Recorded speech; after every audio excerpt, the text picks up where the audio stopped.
Judith Brett, the impetus for this essay was rage, you say in your introduction. You write that the summer fires this year fueled your anger and prompted you to write about it.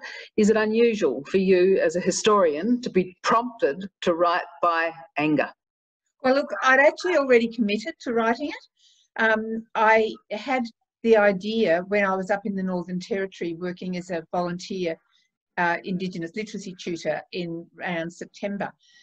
And I was thinking about, you know, the powerless nature of the debate about climate change and coal and the economy. And I thought, actually, there's not a good understanding of the structure of the economy and the backstory.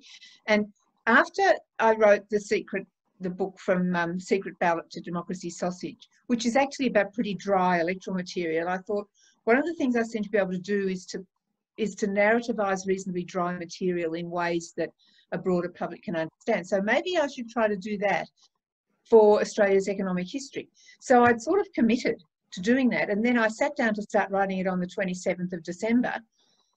And, you know, the southeast was on fire.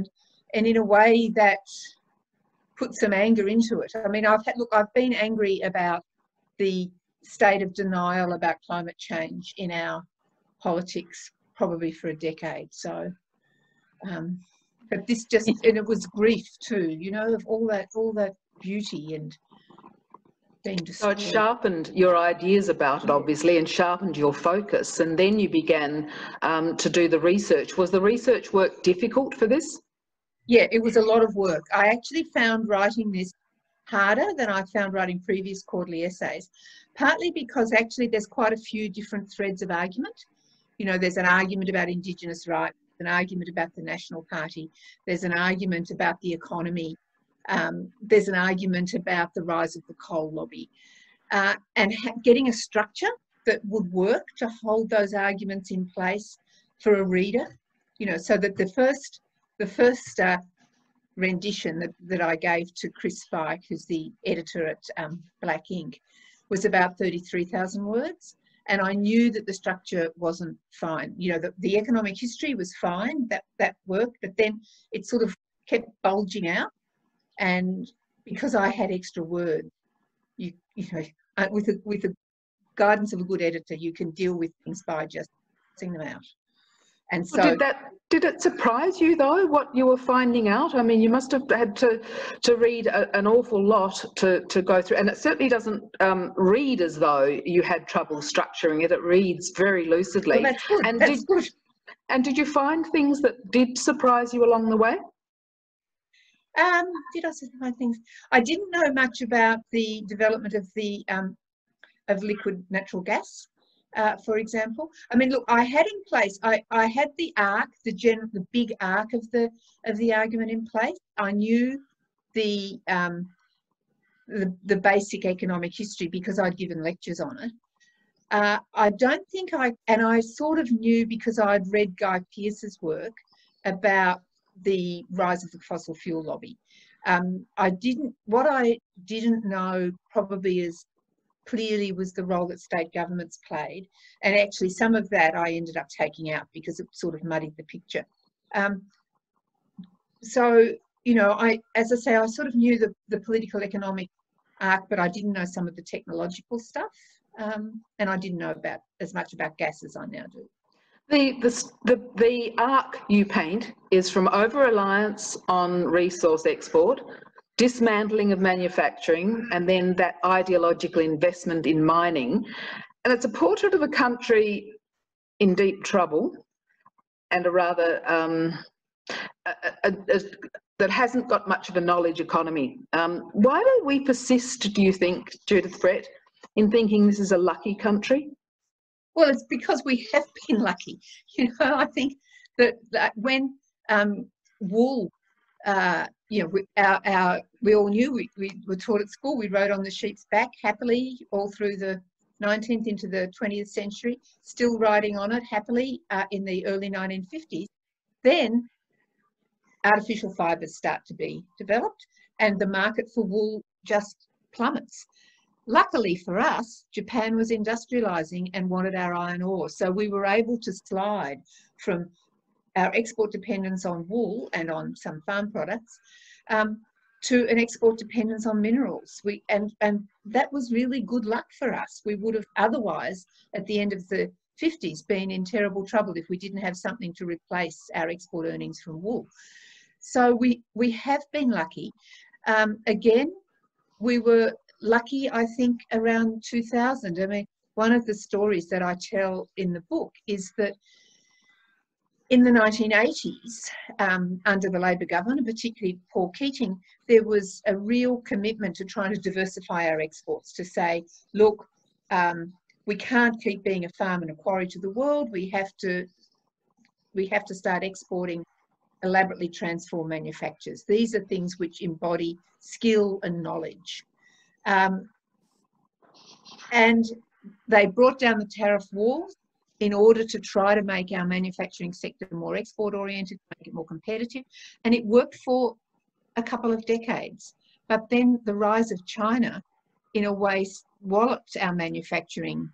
You know, it was just too late, really, for us to get a really stable manufacturing base established. But then we were lucky again, because what did China want? It wanted our iron ore. And so all of a sudden there's another mining boom which carries us through the GFC, gives us this long unprecedented run of economic growth. So we have been lucky, and there's various moments where we think, is the luck going to run out? And maybe it won't, but maybe it will. And I think we're at another such moment now. The pandemic has revealed to the public just how weak our manufacturing sector is, and how vulnerable that makes us to disruptions in global supply chains. You know, we had one little factory in Shepparton that made masks, made surgical masks. We've now probably got a few more. But so I think there's that, but also the world, you know, capital is moving away from fossil fuels. We have in Australia lots of people who keep boosting the future of fossil fuels. They keep saying, oh, the world's going to need coal forever. You know, we've got the best coal. You know, the world, then the world, when it gives up on coal, it's going to need a transitional fuel. It's going to need gas. We've got lots of gas. We keep hearing that, but actually that might not be right. It might be right, but it might not be right. And we hope it isn't right, because if it is right, you know, we'll just be continually contributing to global heating. So we have to, we've got a sort of vulnerability, I think, as really, I mean, the global pandemic has made lots of countries aware of their vulnerabilities, because it's put big question marks over a lot of the assumptions of globalisation. When I read your book, it seems, I mean, it's very exciting, really. Not exciting, that's the wrong word. Very, it's engaging, like it really reads like a narrative. Then this happened, and then that happened, and you see the arcs of our history and where we're at now. But some people, I think, will be surprised, because you mentioned Paul Keating and that look overseas to see what can we do about tariffs, how can we dismantle this system and then or replace it with something better.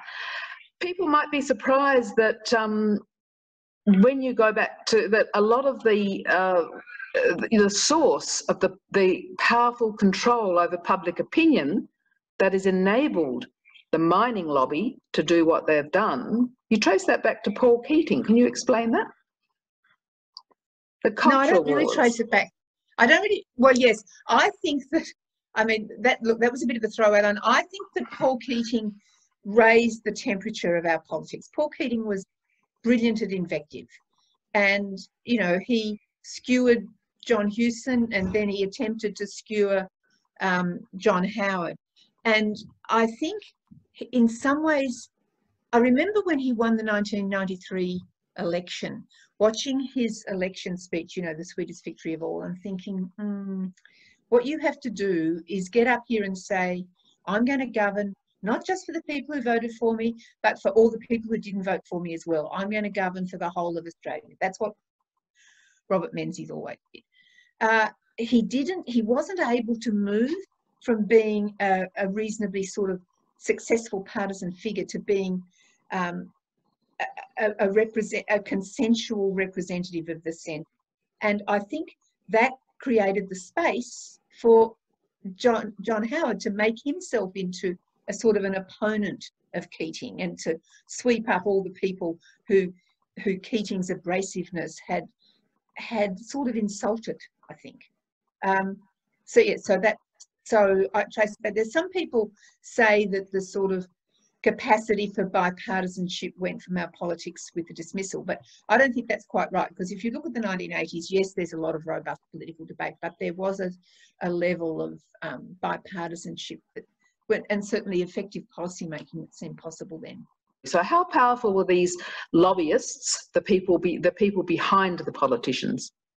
Look, I think they're very powerful, because one of the things that we have to realise about mining is mining doesn't employ very many people. It's about 2% of the workforce. Fossil fuel mining is only a small proportion of that. So because mining doesn't employ very many people, it doesn't have a strong electoral base. So what it has to do is it has to convince other Australians who are not involved in mining, who've got no direct stake, that a strong mining industry is in the national interest. So it has to try to work out ways of aligning its interests with other people's interests. Now, what I argue in the quarterly essay is the first time it did this really successfully was in the 1980s, when it derailed the Labor's uniform land rights legislation.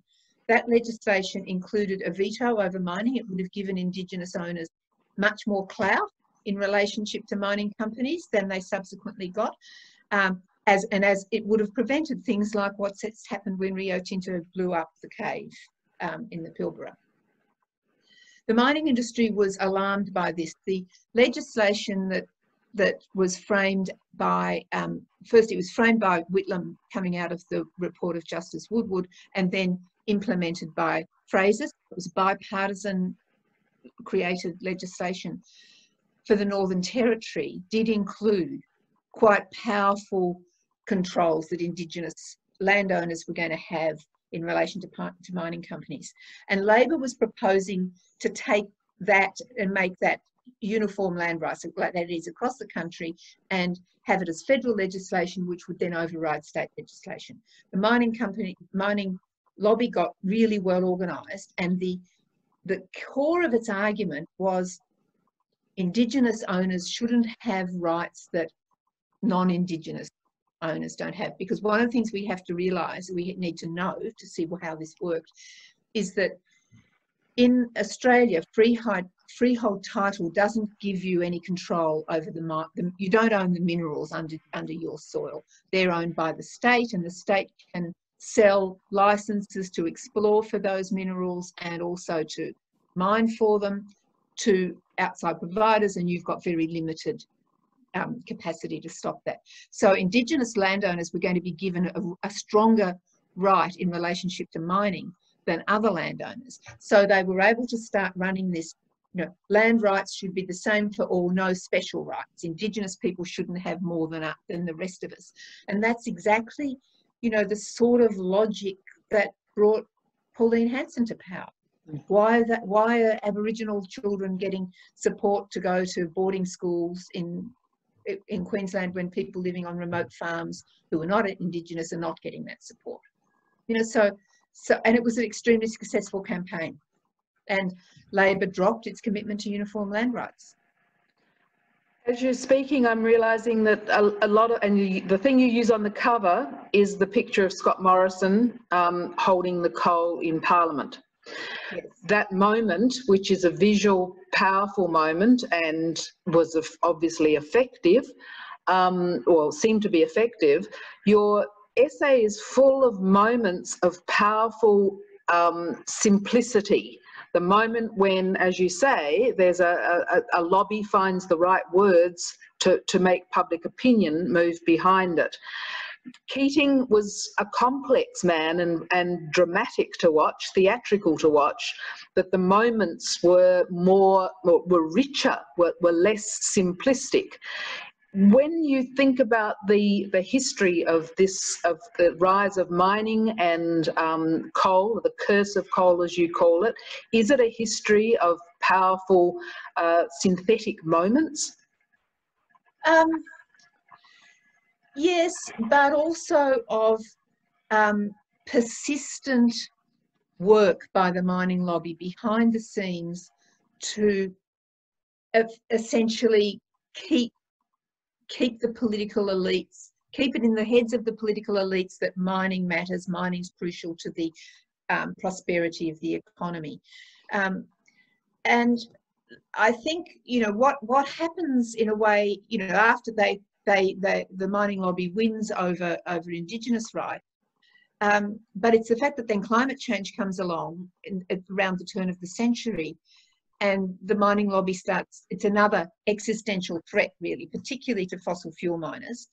And then you start to get what Guy Pearce has documented, which is the infiltration of the corridors of government by mining lobbyists or people with strong connections to mining companies, particularly to the fossil fuel company. And so he was a young advisor to Robert Hill in the government of John Howard. Hill was the Minister of the Environment, and Hill was trying to persuade the Howard government to sign the Kyoto Agreement, which is, you know, the first of the international agreements of countries that they would limit their fossil fuel emissions. The fossil fuel lobby just basically organised persistently to undermine all of those processes. And we remember that, you know, Howard wouldn't sign Kyoto.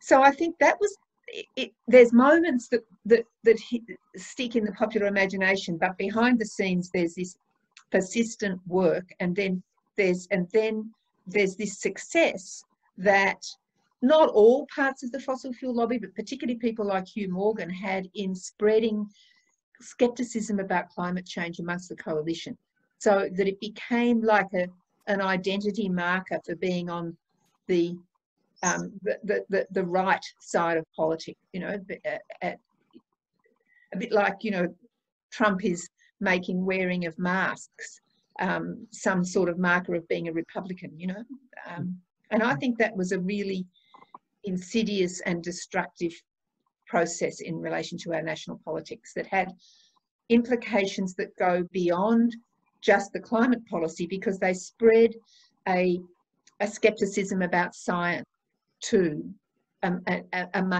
within the coalition, and I suppose reinforced a certain sort of Philistine tendency that's there. It's not that all members of the coalition are Philistines, but some of them are.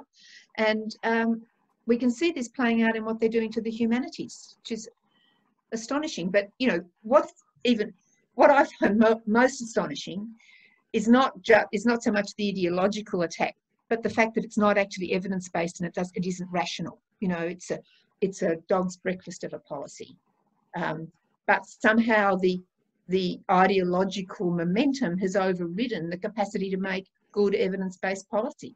You know, there's incentives for students which are quite contrary to the incentives to universities. Universities will get more money if they enrol more humanities students. You've mentioned Guy Pearce.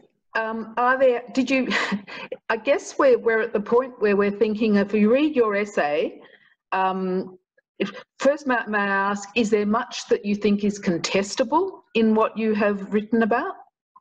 Well, look, the mining industry will contest the employment figures because they brought out something earlier this week, and they give a much greater employment figures, because what they do is they put multipliers in, but everybody puts multipliers in. So if you look on the ABS website, which is terrific and very detailed, it's at the actual numbers of people employed. Let's just bracket the multiplier.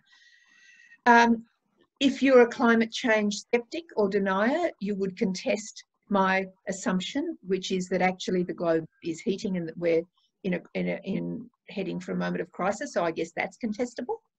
I don't think the general economic history that I've put down is not contestable. I mean, that's there in standard economic history textbooks. It's just people don't teach economic history anymore much. And I also feel, I mean, this might be about being older and having lived through a lot of this, but a lot of younger people and younger journalists won't know that backstory. So it seemed to me a valuable contribution to make, to just try to put that backstory in fairly succinctly so that people had a sense of why our economy has this very unusual and distorted shape, where our export income is primarily earned by the export of primary commodities. Up until COVID, we actually had the very promising development of international tourism and international education, but with the global pandemic, it's very unclear what's going to happen to that.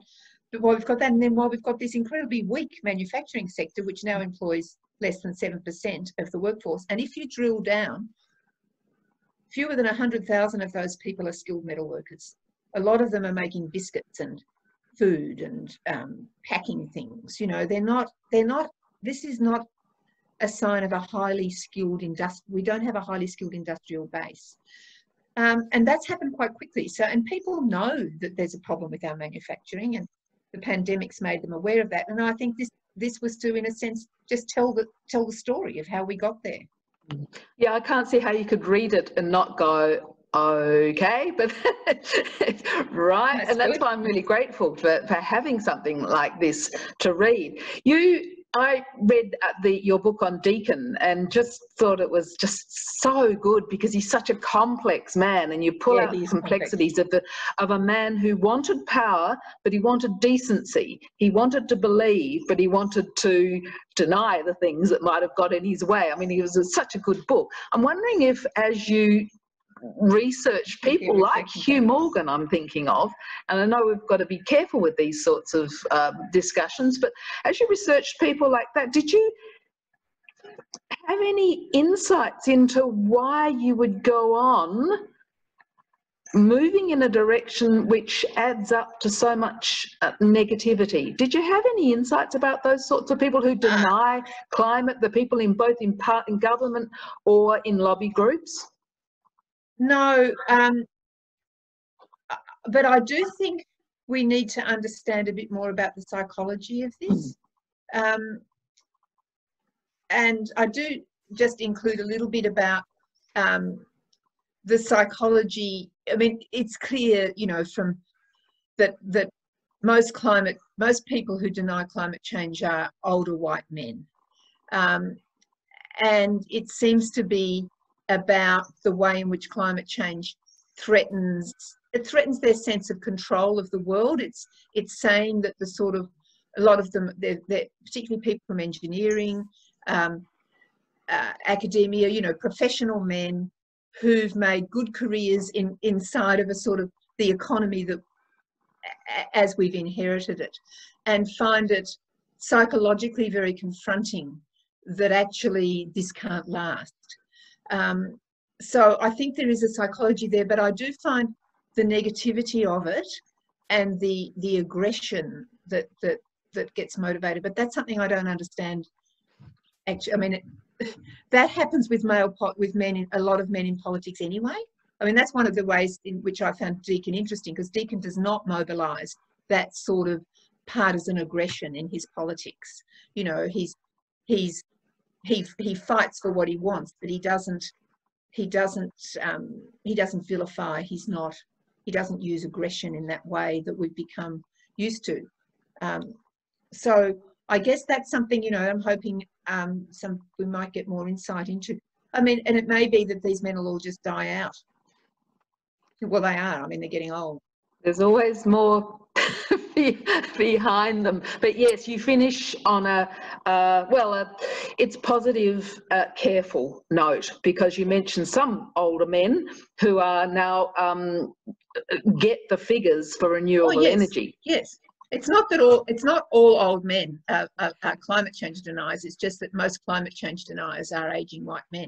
That's the logic. Yes, because I end by talking about Ross Garnaut's book Superpower, and I think it's an absolutely, it's actually a bit of a slog to read, but it's a brilliant strategy that he's outlining there, where he says, look, Australia can still build its wealth on its natural resource. In this case, our sunshine and our wind. We can become a renewable energy superpower. We can use that energy here in Australia to process, to make aluminium, to make steel. That would give us an export. You know, would diversify our exports, and we can, with some technological developments in trade, we can start exporting some of this energy in the form of hydrogen, perhaps, to Southeast Asia. So he's saying, look, we can still use the strengths we've got, but like we went from wool to minerals, perhaps we can go from fossil fuels to renewable energy. We're at that moment of opportunity where we could become a world leader. And so, and since he published that, I think in the second half of last year, you're starting to hear the Grattan Institute, for example, put out a report about the way in which we could use hydrogen to make steel, renewable energy to make the hydrogen to make the steel. So there's starting to be a bit the development of a broader range of support for that way of thinking. On the other hand, when we look at the COVID commission that Scott Morrison appointed, we see him wanting, you know, putting people with close links to gas into leadership positions in that, and we see, you know, we hear him and Angus Taylor talking about gas as a transition plan for the economy. So, you know, it's a good thing that they now realise we've got to make a transition. It's not such a good thing that they're making gas so central to that. And I think gas, there's going to be huge fights over gas, because when you, I've done a little bit of looking at the sort of, I mean, and this was when you asked me about what I found out new, what I was really shocked by was how destructive fracking is of good agricultural land and farming families and farming communities. And I just can't understand how it's got any sort of political support, except for the obvious reason that state governments can get royalties from the gas, but they're selling out their farming communities, and Australia hasn't got that much good agricultural land. You know, I just found that truly shocking, more shocking actually than the coal mining, because the coal mining is not in itself as destructive as the fracking is. Yeah, we're finding new ways to be surprising. You're political history. You're a political historian, and you've done more work than probably anybody in bringing this stuff to us and informing us about our own quite short history, but what it means, what kind of people we are, our identity, and the behaviours that come from that. Do you think that the political class, Judith Brett, is less informed today than maybe back, you know, the turn of Federation, and all the periods that you've researched? Look, I think there's been fools in our federal parliament all along. Now, that's a good question. I don't know. I think it's certainly we're going through a moment of heightened partisanship. Although one of the things that's been good, I think, about the COVID crisis is that the temperature has come down. Faced with a really real crisis, there's been bipartisanship, particularly because a coalition prime minister has had to work with state Labor premiers. So I think that's been good. I mean, I think we always have a mix in our federal parliament of highly skilled people who are suitable for ministries and sort of not such skilled people on the backbench, many of whom, you know, do good work as community representatives. I think the quality of debate in our newspapers was better in the past. The quality of coverage, I mean, you know, as a historian, I've read a lot of 19th century newspapers, and what you get there is just full reporting of debates in Parliament. You don't get anywhere near as much opinion and commentary as we now do. But we have commentators now, particularly in the Australian, who seem to be entirely fact-free, as far as I can see. Like Adam Crichton saying people in humanities degrees read, you know, do Foucault. Now, some of them do, but, you know, I taught first-year Australian politics for 20 years at La Trobe University to students who were, many of whom were the first in their families to go to university, many of whom were from migrant backgrounds, and I taught them about how our political system works, and some about its history, and some about the theoretical debate. You know, and these courses like this are incredibly important for building the knowledge that we rely on for integrating the children of these migrants into our broader society. So I just find this self-indulgent, fact-free opinion mongering that goes on pretty offensive, actually. And not just offensive, but dull. And I think it's the excitement. Well, I don't. Yeah, there's people I just turn the page and I read them. You know, because I know what they're going to say. They probably think the same as me.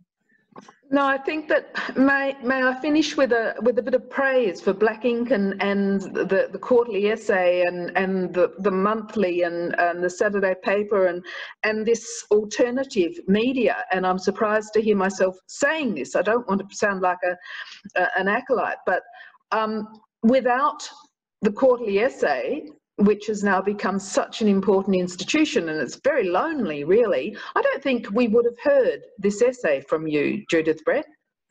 No, well, that's true, because, you know, I've written quarterly essays before, and it's a fantastic form. You know, it's about 25,000 words. It's got to be focused. It's got to link to an important contemporary debate. It's got to be readable. And I thought of this as a quarterly essay. You know, if it hadn't existed, I wouldn't have said, oh well, I'll write it as a short book. You know, it's the existence of that particular form that brought it into being. And you know, when we were still writing on planes, you know, you can read the quarterly essay in a sitting on a plane ride. You know, it's a terrific format, and I think Maurice Schwartz in having thought of it, and Chris Fike, who's been editing it, is a really extremely skilled and gifted editor. And not just that, it's the long form, isn't it? Because you can't, well, you probably can these days, but you can't fill 25,000 words just with your opinion, you'd like to think. And they won't publish something that's just with opinion. That's not, these are not opinion pieces. These are researched, evidence, fact-based pieces that they publish, like Meg Simon's one on the preceded mine on the Murray-Darling Basin, you know. So what I love is the fact that we get a little bit of and maybe you've always been doing this, but there are moments when Judith Brett just tells it like it is. There's almost as though that you've been allowed now to, having had such a career and done such a lot of work, you're almost saying, I can also now say that so-and-so is a stupid person, or that this is ridiculous. Do you feel that you've been a little bit more confident to let your hair down?